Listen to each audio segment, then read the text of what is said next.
for a second and get back onto the other trade business? Yes, please. Oh my goodness. Nah, I mean, You're Alonso.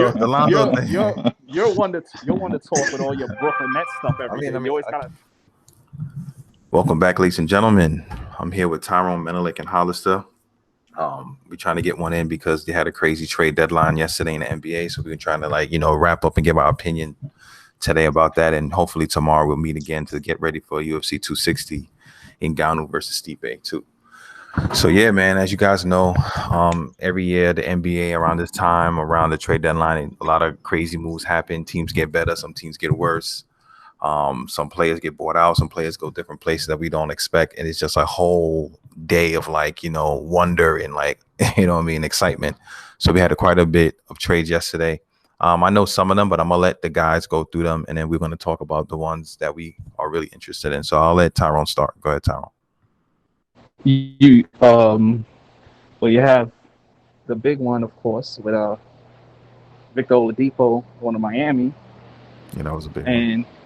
Yeah, that was all right. You got all these other trades that happened, but the biggest trade happened with my Chicago Bulls. We got Nikola Vukovic for a bunch of pennies. Wendell Carter, who had potential, but he was really not showing promise in his third season, and he's always injury prone.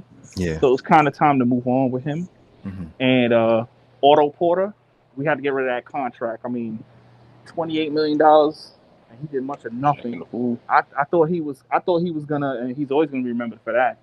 But I think that was the Wizards when Otto Porter. But yeah, we got rid of him finally, his expiring contract, and traded a couple of first round picks, which could be huge. But being the way we built our team through this deadline, we're trying to win. So those most likely could be late round picks.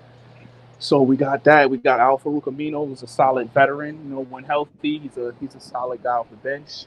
We also picked up Troy Brown from the Washington Wizards, who played real well for them last year when a lot of guys were injured. So hopefully he could be a nice little piece off the bench. And then another trade that I liked a lot was getting Daniel Tice from Boston. I didn't see that one coming. We rerouted. Yeah, that was a weird one. Not a weird one, but that was a shock too. No, I know why you said that, because Boston is a contender. Why would they trade a piece like that? So I get why you said that. But it could be also to free up Robert Williams for some more minutes, because he's playing behind Tristan Thompson and Tice. So I could see that. Yeah, but Robert Williams kind of undersized, kind of center. And I think Daniel Tice was serviceable. Unless they have something planned, so maybe they were thinking about getting one of these buyout players and stuff like that, or try to get something. That's something I could think of. That's something I could think about. That's also possible, but they do view Robert Williams as the future. It may not be right now, but I know he is viewed that. But you're right about that. I forgot about that. Wait, Robert Williams not that light skinned dude, right? We talking about the big is that dark skinned dude with the right? Yeah, right. That's why I'm messing up, because he is the future. He is a You're thinking about Grant Williams. That's the Williams I was thinking about him. I'm he's kind of undersized, but then I thought about the other guy who got the kind of braidish kind of dread looking type of thing, who gets the block shots. So, I mean, that kind of makes sense a little bit. You know what I'm saying? Like you said, I think those trades were good. But go ahead. Also, with that, I think we traded Mo Wagner because he was a rerouter. He was in the Wizards deal. So Boston also picked up Evan Fournier, which to me looks like a Gordon Hayward replacement. So I like how that's a good deal for them, because obviously Gordon Hayward wanted more, and he couldn't be that on the Celtics anymore. So they got a guy like Evan Fournier who will fit in nicely with Boston. So that's pretty good. Philadelphia picked up George Hill. That's a solid veteran. I like that. Okay. He's a good veteran. I don't know if you want me to run down everything. Or no. We're gonna kind of stop in between. I just want to kind of address one or two of them that you just mentioned. I just really want to brag about my Bulls. To be honest with you, the Bulls did their thing, man. I was surprised that they did what they did. We're definitely. Yeah, just let me go off on my Bulls for about another minute. I'll get a rain to you, but right. I like how it looks now, because now we have a foundation. We have Zach LaVine, who's playing like a superstar right now, averaging 28 a game. He's really coming into his own at age 24. People forget that he's only 24 years old. Yeah, you got a solid big man like Nikola Vukovic. Patrick Williams, who I was a little hesitant about when they drafted him fourth. I mean, I knew him from Florida State, but he was more like a role player. I was looking for more of an offensive-minded player, more like an Obi Toppin. I'm glad. That's why I'm not the GM, and they are. But yeah, Patrick Williams, he seems like he's going to be a future small forward. Lauri Markkanen is still an enigma to me. Like I don't know what it is with him. I thought they were going to go get Lonzo for him. I didn't really want Lonzo, but if they would have tried it, maybe Lonzo change the scenery, because I heard he want to get out of New Orleans, so that could have worked out. But I like the pieces there right now, and hopefully we can get a top 4 or 5 seed.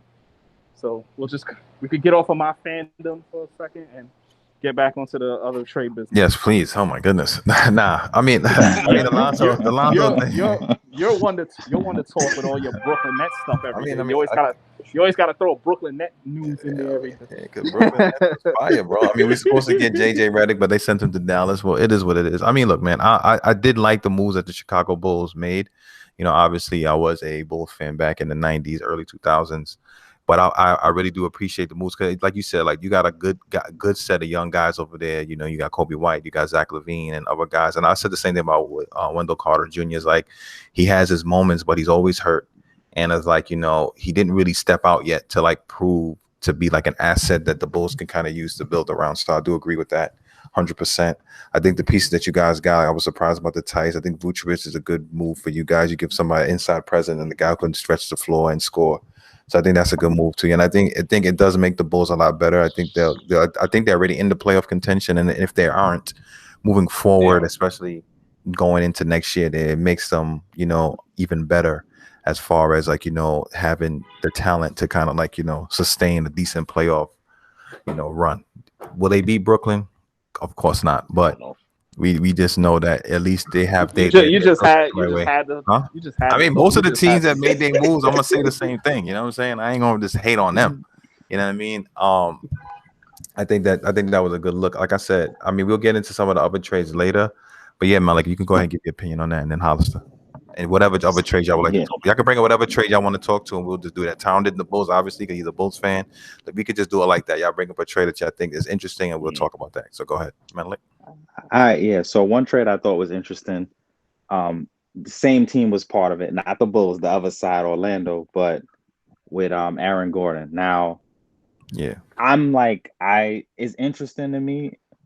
I'm not 100% sold that is going to make them a lot better. I do think it can. Aaron Gordon is a very good player. He plays hard, shoots the three, other things that can help them. And Michael Porter has been showing some signs here and there, but he hasn't fully taken that step to be that other player for Denver. So I understand why they would try to make a move like that. And it can work. It could work out.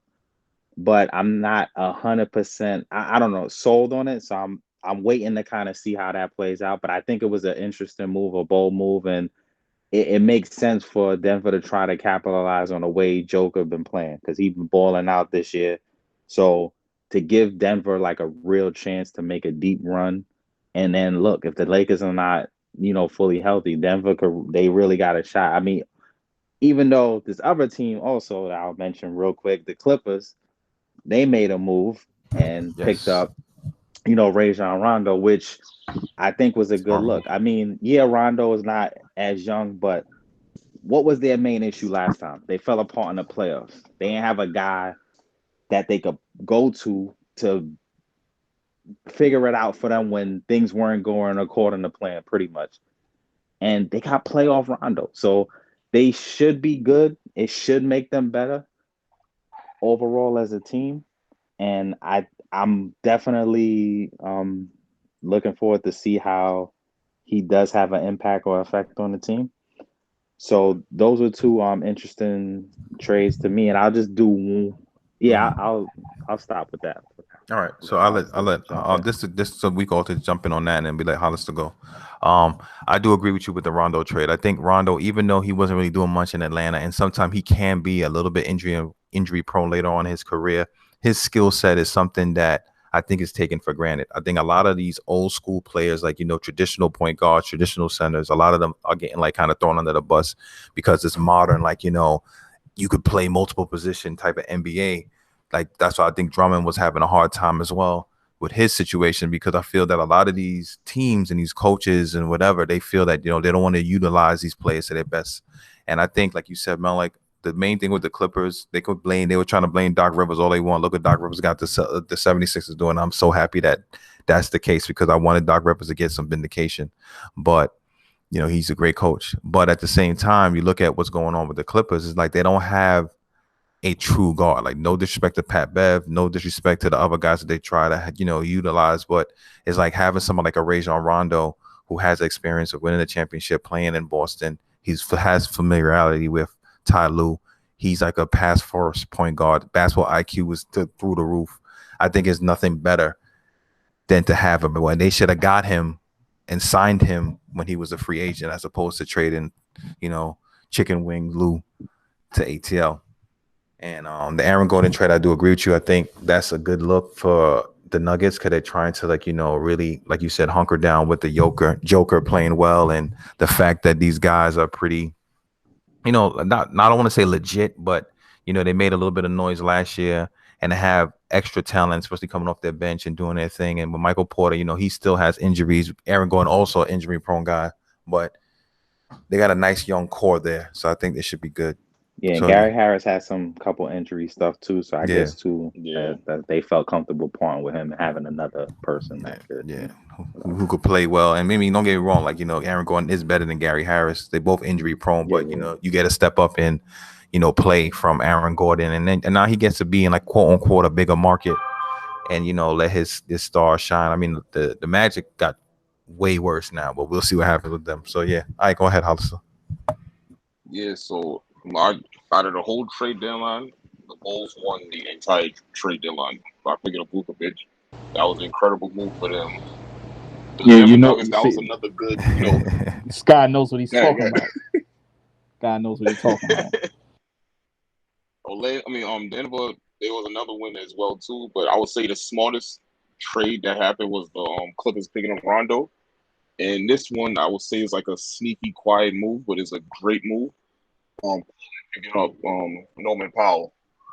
He's a great wing defender. Yeah. He could put up like 20 any given chance he gets. He's going to come off the bench, play well with Melo, and he's a great defender.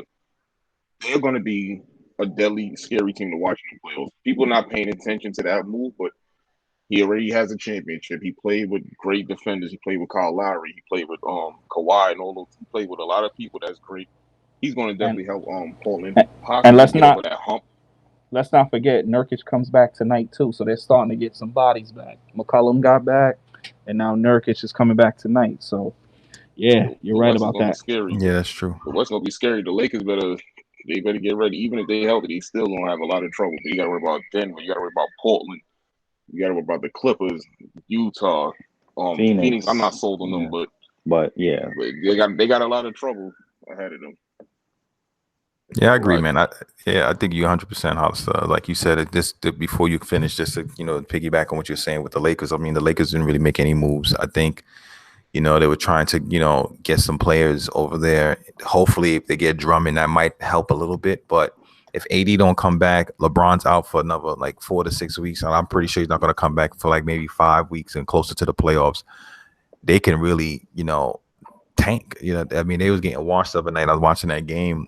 And, they don't have enough.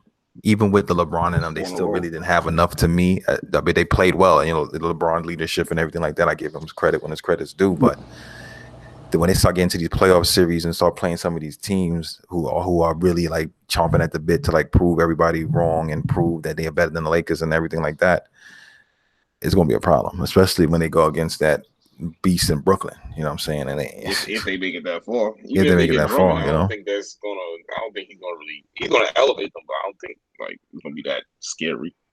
Yo, you guys are real cocky, man. Y'all better hope these Brooklyn Nets are healthy, man. Yeah, I mean, I agree with you, man. No, I'm not naive, man. Don't get me wrong. I'm just excited. Yeah. It's a little. I really don't think Drummond. If they get him, I don't think he's gonna like Right, like, Blake put in work like, already. all right, That's what's up. LeBron and AD gonna do their thing, but I don't think he's gonna like, all right. Yeah. Yeah, see, we talking about Brooklyn Town left again. Well, you know, it is what it is, man. But now this piggybacking off of that until Town gets back on, it's like with the Brooklyn thing is that we're not naive. I'm excited, obviously, 'cause I'm a Brooklyn fan, and Hollis is a Brooklyn fan. I know Melik is a Brooklyn fan too, as well as a Knicks fan. But it's like, you know, we're excited because we see, like, especially for me, like when I made the decision to stick with Brooklyn, you know what I mean, when they first came over from New Jersey. Like when that year when like KG and them was there, like I think the first year I wasn't really a Brooklyn fan. The second year I was there, and even when they were sucking, I was still rocking with them. I like what they were doing. I like the fact how they were playing hard every night. I like the fact that they were, you know, building something there, building a culture with Kenny Atkinson and everything like that. I remember being mad at the hiring of Kenny Atkinson until the point that I was like, all right, this guy's pretty good. He knows what he's doing. Now we at a stage now where we made the team so enticing that players like KD and Kyrie wanted to come, and then for them to do what they did, and you guys to check our podcast a few months ago when we got the James Harden trade done and conspiracy theories based on that.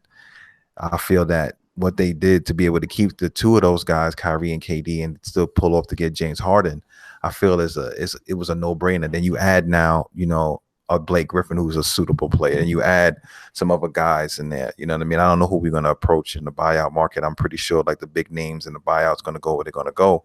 But I do feel that Brooklyn now, especially now, they're starting to play a little bit of defense. They starting to really kind of get each other going with the chemistry. Yeah, they got smacked the other night, but you know, none of their stars played, and they played a good team. You know what I mean? So at the end of the day, as long as KD is healthy, like we don't know what's going on. He was supposed to come back after the All-Star break. It's been like 2 weeks already, and KD hasn't played yet. So as long as he's healthy and there's nothing severe, nothing serious, and he comes back hooping like how he was hooping when he first started the season, and everybody stay healthy, it's our championship to lose, in my opinion, because I feel that team is too talented, and we play enough defense to keep everybody at bay. So yeah, Hollis, you go ahead and finish. I just wanted to say that while we wait for Tom to get back. He's back. They pretty much touched on the Oladipo trade to Miami. I'm not Oladipo. I like Oladipo, but his injuries is always the thing that messes him up. So I'm not really sold on that too much. What else happened? Evan Fournier to Boston. Yeah, I feel bad for Houston, man. Like they pretty much went from having James Harden and Westbrook to I was just got John Wall. I was just getting Achilles. That's it. So like I don't know, man. And they ain't getting nothing for them really. That's what they were saying too. I was just getting ready to bring up. People think Orlando are the biggest losers. They're not, because they picked up draft picks and they're just basically starting it over. They're rebuilding. Mm-hmm. So and Wendell Carter, despite what I said about Wendell Carter, who knows? A change of scenery could be the best thing for him. Yeah, and he might get better, but they're not the biggest losers because they got picks. Houston, and they got Fultz still, so they got some stuff. Exactly. Fultz had a torn ACL. He's come back from his ACL. Yeah. Isaac is going to come back, so you know Orlando's not in as bad shape as people think.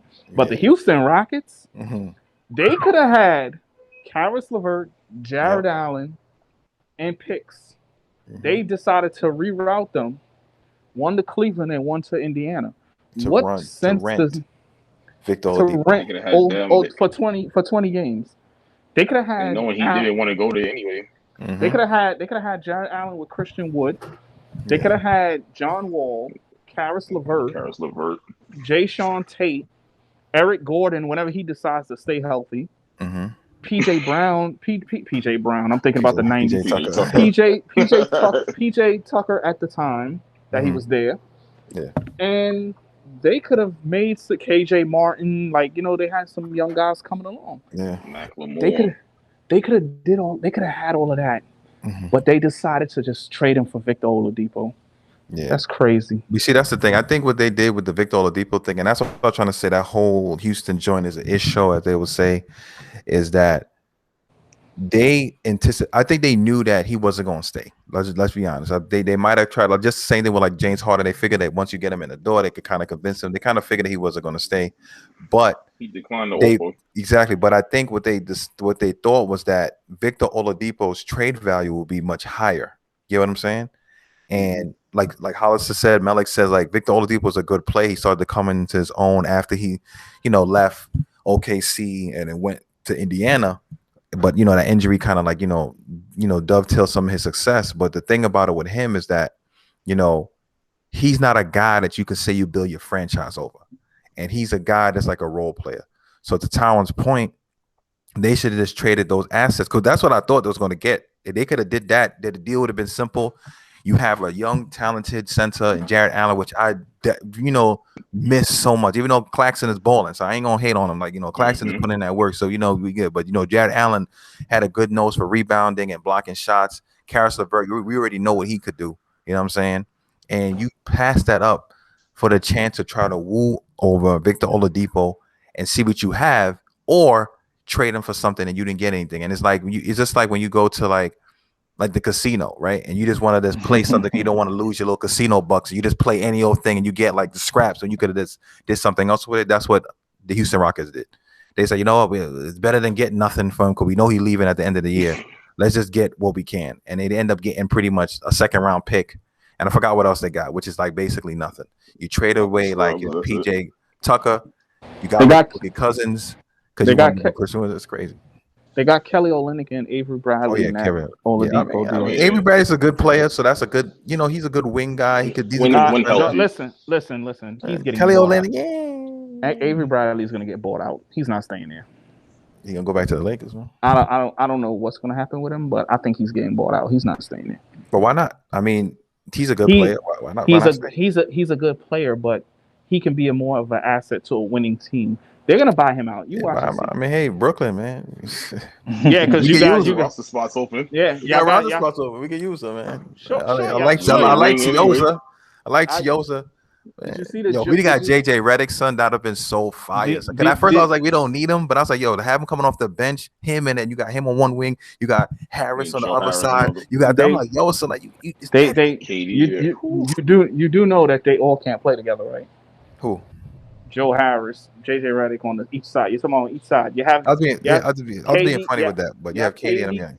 You have KD, Kyrie, and Harden, and you have to play a big man, so you can't play everybody. All right, relax. Yeah, I'm just saying. And he live in Brooklyn. He live in Brooklyn in the off season. He live in Brooklyn. I'm so happy. I'm so happy for him. But they made a joke.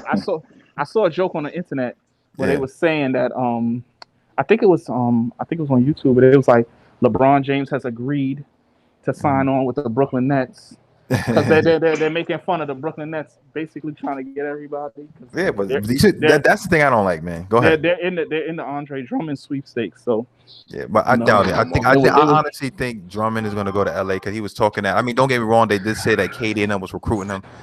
If we get Andre, I think Drummond. I don't think LA I hate these clowns, but it's they said the Knicks are heating up, because the Knicks are the one team that they know that listen, he goes to Brooklyn or LA is a rental, but he goes to the Knicks, he could probably get paid, but we got to see what Drummond really wants. But see, but Drummond got paid already. It's like, that's why I'm saying, look, who am I? You know what I mean? I'm broke. You know what I'm saying? Who am I to say that these guys should pass up on the bread? I remember one time they had the thing with Vince Carter, and it was about Vince Carter and Paul Pierce was like, yo, man, you'll take that money. You know what I'm saying? Winning is nice, but that money. Shaquille O'Neal said the same thing. Yeah, it's he said he taking money over anything. Yeah, and we know, because look at all those commercials he do. Exactly, man. I went to Best Buy the other day, freaking this cat picture of Epson printer. I'm like, damn, so you selling printers now too, bro? Like, damn. Yeah, but he's the ultimate hustler, man. Papa John's, everything. Like, it's like, yo, this cat's on it. But like you said, like, to go ahead, icy hot, everything. Yeah, I mean, look, man, he's a businessman. Like, like a lot of these guys, and he almost a Billy. So I get it. My thing is that, yeah, take the money. I get that. Who am I to say about taking the money? But it comes to a point where it's like, look at your career, right? You got great players, right? Like, look at Andre Drummond. Andre Drummond is a great player. He's a serviceable guy. He's a nice big man. But what happened?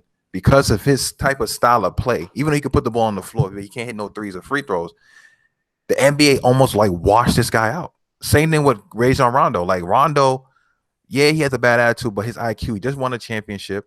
The man barely got on the team. I remember when he said it in All the Smoke podcast, like, yo, I only had a couple of options. It wasn't like, man, people knocking on my door, because people want guards who could shoot from three, people want guards who can shoot from the half court line, like a Damian Lillard and Steph Curry. They ain't really looking at those point guards that can like move the ball, and that's why I was saying like with the Lonzo thing, and we'll get into that a little bit later as we start, getting to like the bigger names of the rumors who didn't get moved. But to me, it's like it's bad. I feel sad for some of these guys, and I feel like with Drummond, and I'm not just saying that because I'm a Brooklyn fan and I want him on the team, because I remember you guys all remember I was kind of like wanting James Harden. I was like, I don't know how it's going to work, and James Harden kind of proved me right, and at the same time wrong. Hollis and I both talked about it because we wasn't sure. But yeah, go ahead. Would you rather Drummond or LaMarcus Aldridge? I mean, to be honest with you, I feel that hold on, let me stop it. Aldridge is going to Miami. Yeah, he's going to Miami. It's not a matter of if, it's a matter of when. But so I understand. But just out of like conversation as far as like skill set, the what Hollister was saying. But I agree with Tyrone. He's 100%. He going to Miami. Yeah, they said the Miami. You know what I'm saying? He want that. He going there, and Miami got a decent squad, so people got to watch Miami too. You know what I'm saying? We ain't sleeping on him. Brooklyn, we got a close eye on them too. You know what I'm saying? Don't worry. We're gonna review this Eastern Conference. I got a mind blowing prediction for y'all. All right. Yeah, ladies and gentlemen, I'm just gonna let y'all know this one. I know lately, that's the caveat. Lately, we've been having like shorter episodes, but we're gonna have this one obviously gonna be a little bit longer because it got so much to cover. But yeah, but to your point, Hollister, LaMarcus Aldridge, his skill set as far as he can shoot, he could kind of rebound, he can do playmaking. I think it will be helpful. But the reason why I think Drummond will be a little bit better for Brooklyn, because we already have a lot of scoring. There's a lot of people on the team who can score. There's a lot of people on the team that require touches. You know what I'm saying? As far as like KD's not even back yet, and we still got these other guys to do it. I feel that Drummond will be a great asset. He could either start or come off the bench. But then you have then you look at Claxton. It's like a lot of different things that are happening with the team that you don't want to stunt this young man's growth, but we also want to win a championship. So it really is a dilemma. And like honestly, when you really start to think about it for these like GMs, it's like crazy, like how their work has to be done. Like, what I mean, just to try to like figure out what you want on your team, because it's a lot. You know what I mean?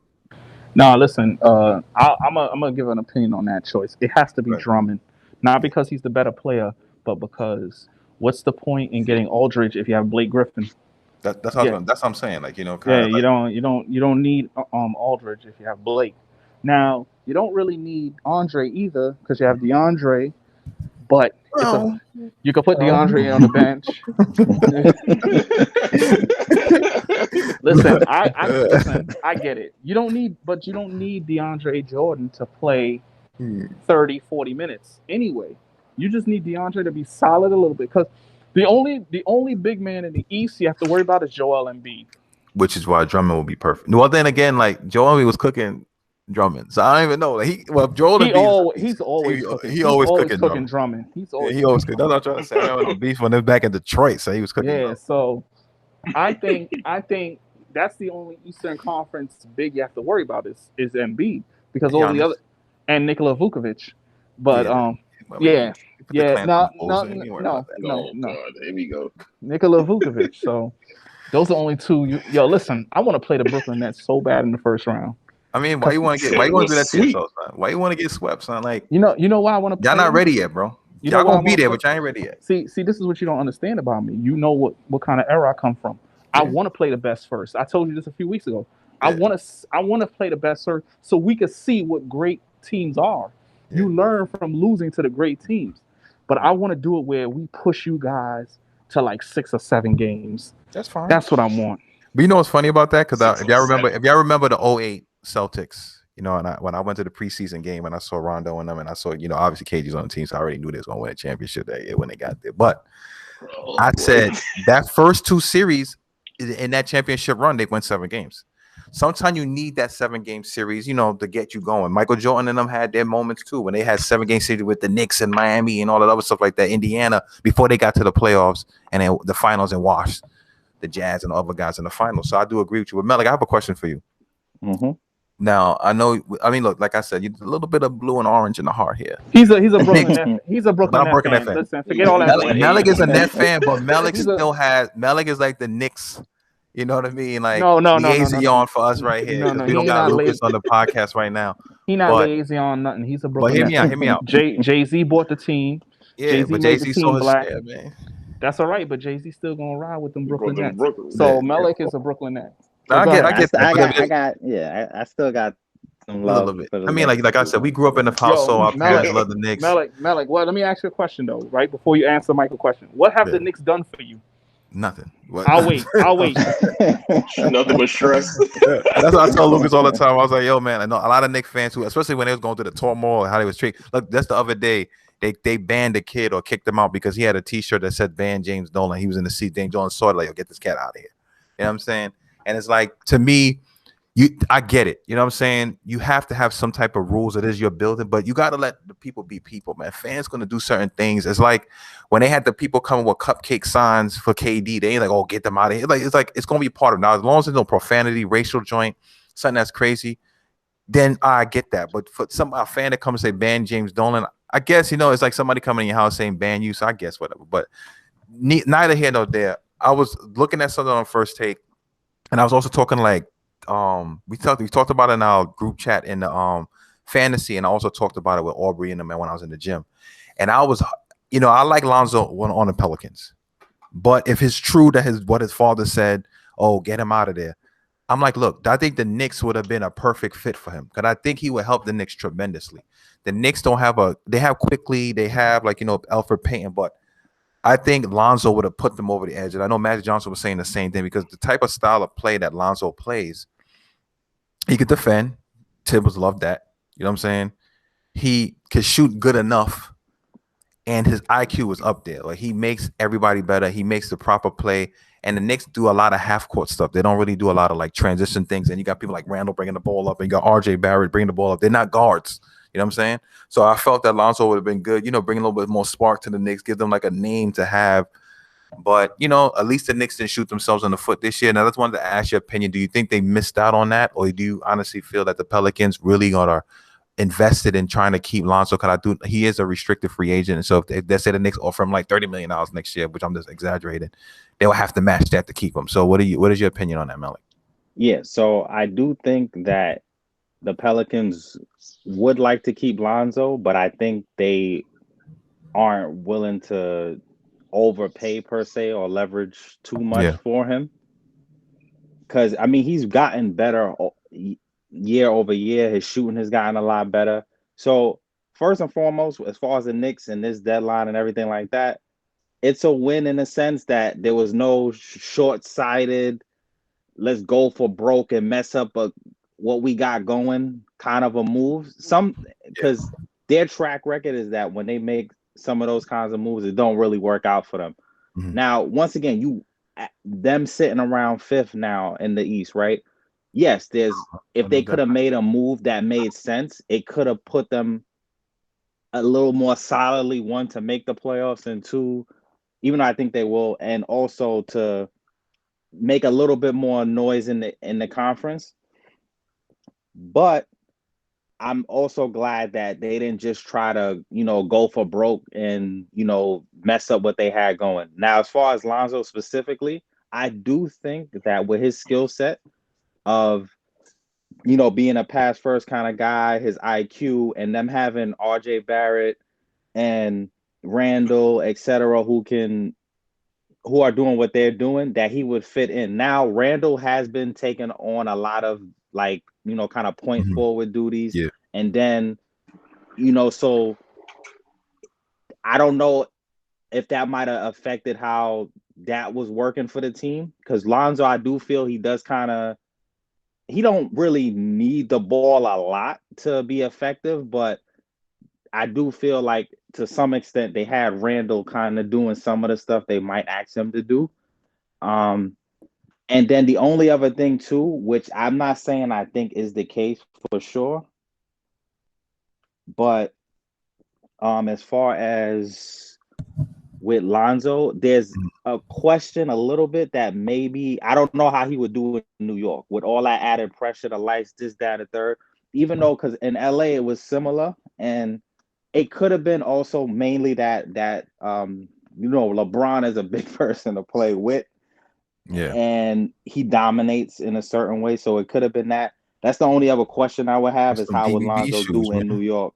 But I think Lonzo, honestly, I do think he is underrated as a player. I think he has gotten better. Obviously, LaMelo coming and balling out of control made people look at him even more of a certain way. But Lonzo's a different kind of player. He's still a good, and he has been improving. It's not like he came in underperformed as far as the expectations and then kind of stayed there or regressed. I do feel like he has gotten better. So I would be willing for them to take that chance and have that thing. The only other thing with Quickly too is that it might hurt his thing, but Tibbs ain't really willing to let him out the gate yet anyway. So, because you know how he feels sometimes with rookies and younger players. And stuff. I mean, I agree with everything you just said. I think that, I mean, as far as like the Tinseltown and like, and in the New York City, like the kind of like quote unquote, pressure, I don't really think it'll be that big of a deal. I mean, I just know his father might talk a little bit more because now he in New York, but I do feel that, Lonzo is coming into his own, and like what Magic said was true. Like for a lot of his career, especially in the beginning, he was always hurt. He wearing them cheap shoes and twisting his ankle every 6 seconds. He had to put on some weight. You know what I mean? And then, like you said, playing with LeBron James requires you to like not do what you're accustomed to doing and just following what he says. And don't get me wrong, he has been successful. He has gotten a lot of guys championships.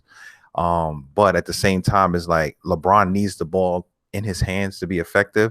And Lonzo needs the ball in his hands to be effective. So essentially, you're kind of like neutering Lonzo because the decision making is no longer under the point guard's hand; is in LeBron's hands, which most people will say is a better option. But just before we continue, I just saw something from Bleacher Report that was talking about the Celtics met with Drummond, and they are looking like they might get him. So we'll see what happens with that. I think if the Celtics do get Drummond, make it a little bit more tougher for the Nets. Jesus Christ. He still won't win the championship. Yeah. You know what I'm saying? I'm not saying it for that. I got Robert Williams on my fantasy team, and he's doing well. Drummond will take up all his minutes. Jesus Christ. But man. Drummond will take up those minutes. But the Celtics, we all know they've been lacking in the big man department. You know what I'm saying? They got Tristan Thompson. He's good, but he's still a little bit. He's not like a big man. He's a big man, but he's not like a big man. You know what I'm saying? Now, the other guy, like Tyron was talking about, he was putting in that work, you know what I'm saying? But he's still, as far as his frame, is not like a big man. And they know they always had trouble going back. Not really trouble, but their biggest rival in the East is the 76ers. I mean, the Nets now acquired this skill set, so they're going to have to deal with us too. But their biggest concern will be matching the paint play with somebody like a Drummond. But there was that's pretty much it. But I agree with Malik on that with the Lonzo thing. I do think that the Pelicans realize they have a good young core. I do think that, to your point, I felt that if the Pelicans got something that was good, they were going to move from Lonzo. But because of the fact that they only, and I know the Knicks not going to give up like Mitchell Robinson or some other names to get Alonzo. So they were like, you know what, we'll wait and see. So if Lonzo is available and the Knicks make their pitch to him and he decides to go to the Knicks will offer him the money, obviously. And then if the Pelicans decide, like, you know what, we don't want to match that, thank you for your services, have a good one, then that'll be it. And I think that's the stance that they're going to take. And I think a lot of teams, and I'm happy to see that with the Knicks because, like you said, Malik, they're being patient. There's many times where the Knicks are just swinging for the fences or just throwing stuff at the wall and see what sticks. You know what I'm saying? Like, oh, rumors, Giannis going to come there, didn't come there. LeBron's going to come there, didn't come there. KD and Kyrie going to come there, did not come there. And then what they get, like a Randall. No disrespect to Julius Randle, but they'll get somebody along those lines, like somebody who's not that, great. Oh, yeah. Like once the market dries up or their plans didn't pan out, they would just have to kind of throw money at who was available that kind of might work or might be on the starting the decline or something like that. So yeah, that's kind of what they've been at. It kind of worked because he made the All-Star team this year. Yeah, I mean, look, man. No knock to Randall, but I mean that it was more like that off season when they ended up. Yeah, I know what you're saying. They like swung for mad other people, and and they just had to settle with Randall. It ended up working out that Randall actually wanted to be there, and he's put in work, and he's improved, and he's working under Tibbs and has made the All-Star team. But yeah, they definitely did. Like it was definitely a consolation prize that just happened to be better than what they thought. Yeah, I mean, look, Randall. And I said this to Aubrey the other day when I was talking to him. I was like, Randall's a good guy. He's a great player. He's just not a number one. And I think that the Knicks because he's there, he has to be the number one. And I felt that a lot of times, especially last year with RJ's first year, he kind of stunted RJ's growth. Because there's a lot of times RJ's trying to get the feel of the game, and then to me, Aaron was like, "Nah, he getting too much points. Like, you'll give me the ball. He'll do some kind of like stupid move and turn it over because he had to show that he was the alpha."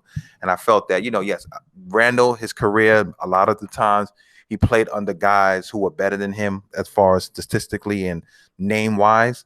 And I guess he figured now is his chance to show and come out, which is fine. You know what I'm saying? But I do feel that the Knicks, they are headed in the right direction. They're playing a lot harder than they are.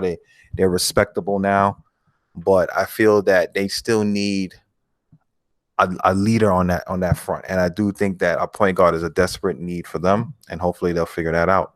Who else? What other teams that did stuff that we can talk about? I'm trying to remember the list. If y'all think of one that we didn't cover, y'all go ahead. I can say one that didn't happen, the Kyle Lowry trade. Oh yeah, yeah, that's true. That didn't happen. Because they was trying to send him to Miami, but they wanted Miami to include Tyler Hero. They said no. They threw in Duncan Robinson, but that wasn't enough. Yeah. Even if I was Miami, I wouldn't have included Tyler Hero either. No knock to Lowry. He's proven he could have helped them, but even Hero could be their future. So yeah. Even Philly turned down the offer. They wanted Tyrese Maxey, Thibault, but they view Maxey high because Maxey was a first round pick for them. So. And I would have kind of liked to see him on Philly, but yeah. So. You saw what Maxey was able to do when all those guys were out with COVID. So he is considered a future backup. He's kind of holding up on Van Fleet growth. But when Lowry leaves, Van Fleet. Van Fleet. He not starting Van Fleet. Van Fleet is already a borderline all-star. So I don't think it really is. Take off. But I know he'll put up even better numbers. That's for sure. But Van Vliet, definitely, his name is out there. Yeah, I mean, he got paid. So like you said. Yeah, he did. And you never know. The Raptors may keep Lowry. They might keep him. They may trade him in the offseason. I was hearing things about signing trades. Yeah, stuff like that. I thought the Lakers was gonna swap him and Schroeder, but that apparently didn't happen. I don't think the Lakers wanted to give up KCP and. They didn't want to give up Horton Tucker and something. They didn't want to give up Horton Tucker for. Horton Tucker was the guy. Because they want to keep young. Now you see what the thing with a lot of these teams, they look at it like this, right? They feel that they still have enough to win, so there's we don't need to mortgage our young studs because let's be honest here, LeBron maybe the way he's been playing, he could probably play another 3 to 4 more years. However. They know, like Tyrone said on the other podcast, AD is the future. And you want to kind of keep some of these young guys around them. So just say Horton Tucker start playing way better. He could be like their future guard or something like that you could keep on the team. You know what I mean? And Lowry, he's getting close to quote unquote retirement or NBA dog years, if you will. You know what I'm saying? So 35. You know what I'm saying? So at the end of the day, you know what I'm saying? They like, he's a good guy, can go on to any team. I do think the Raptors are realizing that look. They got their little chip with Kawhi, you know what I mean? The freaking Golden State Warriors was undermanned. KD threw out his ACL or Achilles, and your boy tore his ACL, and they won the chip. It's like, look, we got it. You know what I'm saying? I'm like, look, they played well the following year, but they played above average. Like Siakam hasn't been playing well. There's rumors with him and Nick Nurse, and they wilding out. So who knows what they'll do with him? I think Masai Ujiri, his contract coming up too, that he might leave. So I think Toronto as a whole might be looking for some changes after the offseason. So they're not even in the playoffs, right? I think they're standing wise. No, they're not. They're five games. They're 5 games under. Yeah, so I mean, they really kind of plays. Yeah, they kind of see the writings on the wall. So they were just trying to see if they can make some type of move to get some type of assets for the future. And then when they really thought about it, they said, we're not getting a young talent. We're only getting maybe some second round picks. It's it wasn't worth it to them to move Riley. Because I honestly think they're going to move Lowry.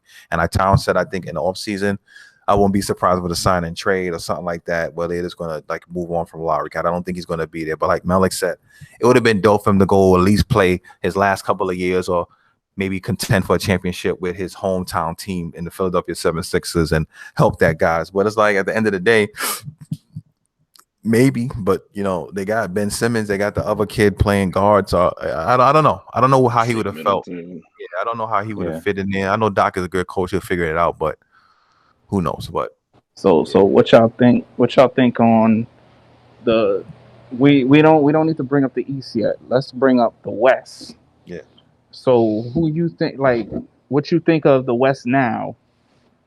After all these deals, like who you think is still the top front runners after all these trades? Like, did anything change for y'all, or is it's still the same? okay. One of you guys, man. One of you guys can go first, and then I'll I see Denver and Portland moving up. I see Phoenix dropping down, and the Lakers a little bit. But I see Denver and Portland moving up for sure. But they definitely improved. All right. Yeah. So as far as the West, I agree. I feel like Denver, one, they have been trending a little better, but I see them moving up some. With the Lakers, it's with LeBron missing as much time, and then if AD, which I think they're gonna play it safe with him, I don't think they're gonna stay up there in the standings, and they have an actual shot of being in that playing kind of situation, depending how the rest of it shakes out. And then the other team, I mean, I do think Portland got a little better. Norman Powell has been playing really good. And then as far as yeah, well, not really because of trade stuff, but I do think Dallas, they have been starting to play a little better, so I think they might not maybe get in the top 4, but I think they might move up a little bit. Yeah, Dallas has some COVID problems, and some injuries, so I think that. But I like before Michael go, I like remember the Lakers haven't won a game since LeBron got hurt, so they're just free falling. They're free falling right now. They got Cleveland. That's a winnable game, but Cleveland has been playing better, so who knows? But I honestly think Portland is the team that's on the rise right now. I think picking up Norman Powell is huge. They just got Nurkic back, so that's big. You know, Cantor was playing well. He could slide back into that backup role. Carmelo's playing better. They got McCollum back. Dame is Dame. Honestly, I think Portland, the Covington's playing well. They got Derrick Jones. Like they're very deep in Portland right now. Very deep. They gave up Gary Trent, but I think Norman Powell will fit more. I think Gary Trent was hurt more by McCollum coming back. So I think with Gary Trent. What happened with him? They were saying like his father, like on his third year after 41 games, they traded him to Toronto. Traded to Toronto. He did this exact same thing. Yeah. Time for you to go, baby. I remember his father, Gary Trent Sr. Yeah, he was a role player back in the day, so I do remember that. But that's a coincidence. Yeah, it was like that's a crazy coincidence. Same amount of games, same teams, same third season. Yeah, because his father did play for Portland. Yeah, that is a coincidence, but that's crazy. I really think. You think Phoenix gonna stay second place? Phoenix? Yeah. Honestly, I think they're gonna drop. I'm not sold on them. No, they're not ready yet. I said that to the episode when Aubrey was on. When he asked me if they were a contender, I said no, they're not ready yet because they're still young. Yes, Chris Paul is there, but the rest, the core, the best players are still young. So I see them still as like a 4 or 5 seed. Utah's not gonna lose. Utah's not going anywhere. Nobody's catching Utah at the top. Now that the Lakers are where they at, the Utah Jazz are not losing that first seed. I think Portland goes up, the Clippers go up, because as bad as people want to talk about all these other big moves, it's the one little move like that could just tip a team over, like Rondo. Like they needed Rondo last year. They needed him this year, but they had to trade my boy Chicken Lou Williams to get him. You know, and I think he thought he was gonna retire. He said he was thinking about retirement. He said, I still got some left in the tank. So he decided that he's just gonna rock out. But I think the writing was on the wall with him and the Clippers. I think it was kind of a time to move on. Yeah. So I'm not really surprised by that. But I think the Clippers moved up. Denver definitely did. Denver's deep because they got Aaron Gordon for basically nothing. Yeah. So you could say that. that's basically it. I don't see any. I see, of course, when the Lakers get AD and LeBron back, they'll be fine. But the Clippers, Portland, Denver, and Portland, Denver, and the two LA teams, along with Utah, are my top 5. Not in that order. Not in that order. Everybody else is just playing to make the playoffs. Yeah, I look at it like that too. Just to dovetail over what Tyron was saying is that those moves did make those teams slightly better. I think Denver, the experience that they had in a bubble, also the way that they've been playing lately, they can be a team that can give like little upsets here and there in the playoffs. As far as making it to the finals, I don't think so yet. I mean, I know everybody just wanted to say the Lakers. It's just easy to say. You know what I'm saying? But I do feel that Phoenix, I think, like Tyron said, I'm not putting them like they're going to make it to the finals, but I do think that they'll stay in the playoffs. They'll be in the top 5, and they'll, probably win a series depending who they play first round. Utah's on a tear right now. They kind of like have a point to prove. They're well coached. You know what I'm saying? Their stars have been playing with each other for a while, and their team is pretty solid. The Lakers, to me, and everybody trying to leverage just like, oh, well, like when LeBron's not playing, that's how much he means to his team. Like, he's not playing, their team suck. When KD's not playing, they're still winning. But it's a little bit different. KD and them got mad animals on the team. So they have many ways to win.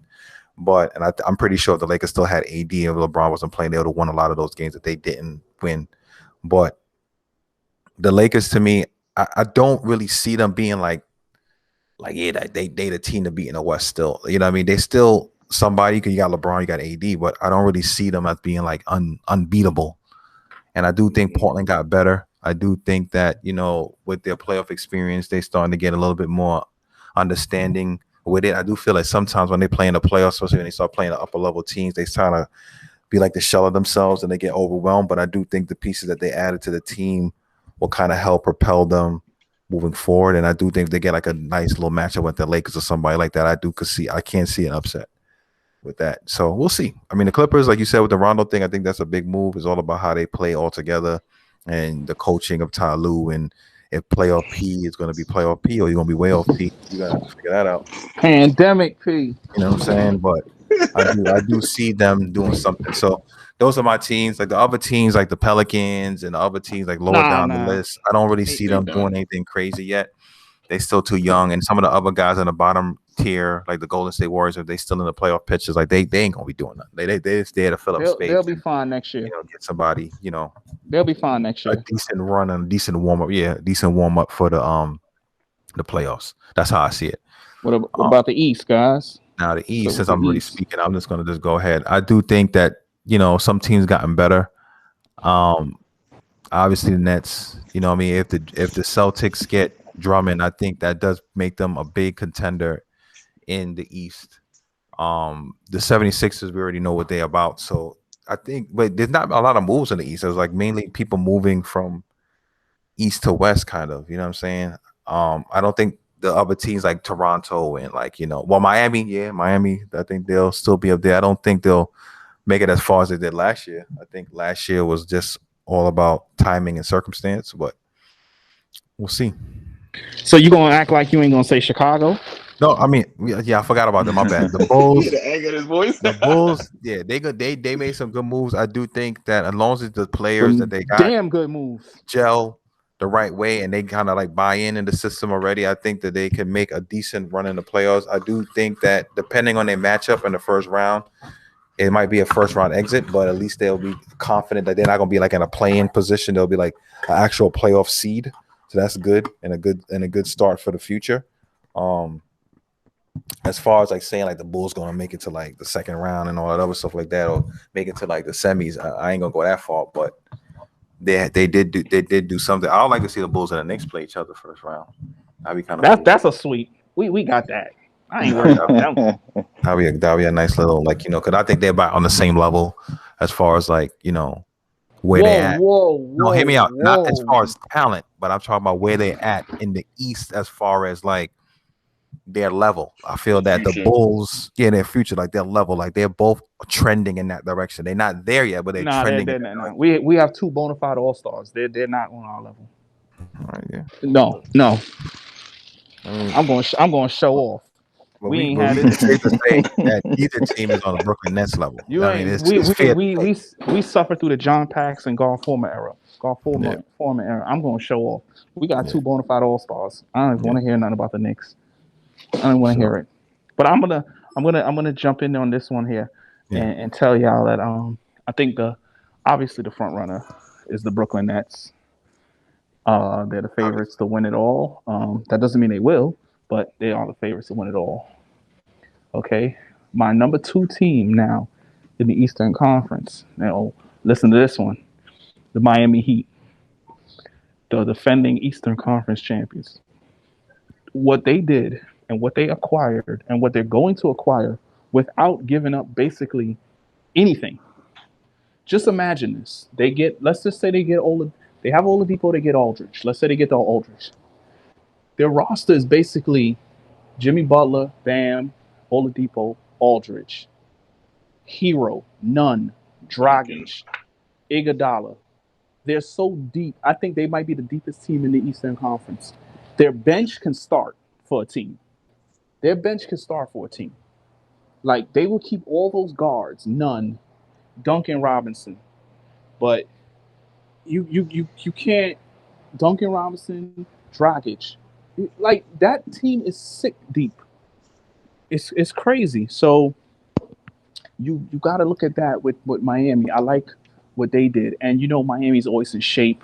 Pat Riley's always got them in shape with their body fat stuff that they do, and that team is always going to be in shape and everything like that. And they have a good coaching staff and a good organization. The third best team, I think, and I think they're going to leapfrog Philly, and that's the Milwaukee Bucks. They're red hot right now. So Giannis is starting to put his name back in that MVP talk, in my opinion. I think James Harden, to be real, James Harden is basically the MVP right now, front runner. After Embiid got hurt and then LeBron got hurt, those were the top 2 guys. I think Embiid was 1, LeBron would have been 2. But James Harden has put himself in that because he's the one still playing. Like, everybody's talking about KD and Kyrie, but James is the one playing and they're winning. So I gotta say that. So, I have Milwaukee. PJ Tucker's a big pickup. They still got the same core there. Drew Holiday's there. Big upgrade compared to Bledsoe. It's nothing. Hollister, you know about Eric Bledsoe real well. Your fantasy team doing nothing. Might as well drop him. But but it's a big upgrade. Number 4 is where I'll put Philadelphia. I'll put Philly there because I don't think they did a lot during the deadline. They didn't do anything during the deadline other than get a veteran, George Hill. And a team like that, I still don't think they're ready for the playoffs. I still don't think so. Until Ben Simmons starts to shoot, I don't think that team is going to really go that far. Like, they need Ben. Like, Tobias Harris is playing out of his mind. Embiid is playing on the MVP level. They have Seth Curry. I think that was a good pickup. But you need a guy like Ben Simmons to be more aggressive on the offensive end. So I think they're the 4th best team. And I think number 5, and I'll say it's a toss-up between the Celtics and the Bulls. Yes, the Celtics, they have Tatum and Brown and Kemba, but there's something wrong with them. And I'm saying this if they don't get Drummond. If they do get Drummond, I'll probably put them above Philly. But I'm assuming that they don't get Drummond. But something is missing with them. Like, there's something that I have an issue with the Celtics. They're too talented to be that low of a team and to have that kind of record they have. So something's off with them. And of course, I'm going to put my Chicago Bulls up there because of the way Zach LaVine's played. And then we picked up a guy like Nikola Vukovic. And then we were already playing solid, trying to fight for a playoff spot. This is a big upgrade. And then you pick up Daniel Tice to come off your bench as the big man, or he could play the 4. So I like that. Those 2 moves right there. And then you pick up a veteran like Al-Farouq Aminu, Troy Brown. So I like them. And then they made the switch by putting Satoransky as the point guard and let Kobe White come off the bench because Kobe's more of a scoring guard. So Kobe's not going to run an offense. And Satoransky is pretty good at running an offense. He did it with Washington when John Wall was out. So he's pretty decent. He's pretty decent with running an offense. I'm not saying he's Alonzo Ball or anything, which, I mean, I didn't really want Lonzo. I think we could get him in free agency. I didn't want to give up anything for Lonzo. But I think if we could pick up Lonzo in the free agency next year, we could probably make a lot more noise. But I think that the Bulls can fight for that 5th seed or the 6th seed, in my opinion. So that's basically my top 5 with the East. All right, so my top 5, I would just throw out the names. I ain't going, go down the whole list. So I got just a random order. I got Brooklyn, Philly, Milwaukee, Miami. I got climbing up. I got Boston climbing up. I got Chicago climbing up. I do think Charlotte and the Knicks and the Hawks would drop. Mainly the Hornets been playing well, but I do see Chicago and Boston definitely shooting back up. And Miami too, if all the guys stay healthy, especially with Oladipo, and if they do get LaMarcus, we know he has an injury history, but if they all stay healthy, they'll definitely climb back up in the rankings easily. And Chicago is a team; they are on the rise. But they'll be coming, but ain't nobody no match for Brooklyn, but they on their way up. All right. So with me, as far as the East, now, once again, I think Brooklyn is the best team in the East, the deepest team. I think they're going to come out the East. I don't know if I think they're going to, be the top seed, only because of there's the question mark with KD's health, and Kyrie, takes some time here and there. And as much as James Harden got the other guys balling and they've been winning games, they're going to be in the top few teams, but I don't know if they'll definitely, end up being the top seed, but they're definitely the best team if we talking about ranking in that way. I do think that, like Hollister said, I definitely think Charlotte is going to drop. Now, yeah, they have other guys and they've been playing better, but I mean, LaMelo really was doing a lot for the team, and I just don't see them, staying, or because they were more so ascending. I just feel like I don't see them getting better without him. So I don't think they're going to stay where they're at. I definitely think Miami is going to go up. Oladipo, as much as he's not the old Oladipo before injury, he still is very good. He's averaging 20 this year. And with him not having to carry too much of the load, I think he should fit in nicely. And they do have some other pieces. And like Tom was speaking to, they are deep. So I think they might move up. I think Chicago, I do think that they can make a case now to get into the playoffs. And as far as Boston, I do agree. I mean, they should be better than they are. I don't know what really is going on with them. They had Marcus Smart was hurt for a little bit, a few other things here and there, but maybe, if they do get another piece, or, Kemba could be more like right, that they could get it together. But I don't see them falling out of the playoff picture. I think even with their struggles, even if they barely squeak in, I think they still gonna be in the picture. And Atlanta has been trending up too since that change over there. I think they'll maintain. And the Knicks, I do think that they will make the playoffs. I think they're around where they might stay. They might. I think they might drop a little bit, but not too much. And yeah, Chicago though right now is the only team like outside of the top 8 that I see getting into the playoff picture. Pretty much agree with you guys, but let's get ready to wrap. I have one or two things to take care of. Anyway, I want to thank you guys again for listening to the podcast. I want to thank Hollister, Melik, and Tyrone for coming through. Please, guys, like, comment, share, and subscribe to the channel. We're trying to grow the channel. We're trying to grow this product, if you will. Stay tuned. Tomorrow, we should be getting together again tomorrow evening to talk about UFC 260, Ngannou versus Stipe. So please be prepared for that. And other fights. Enjoy the rest of your evening, and God bless.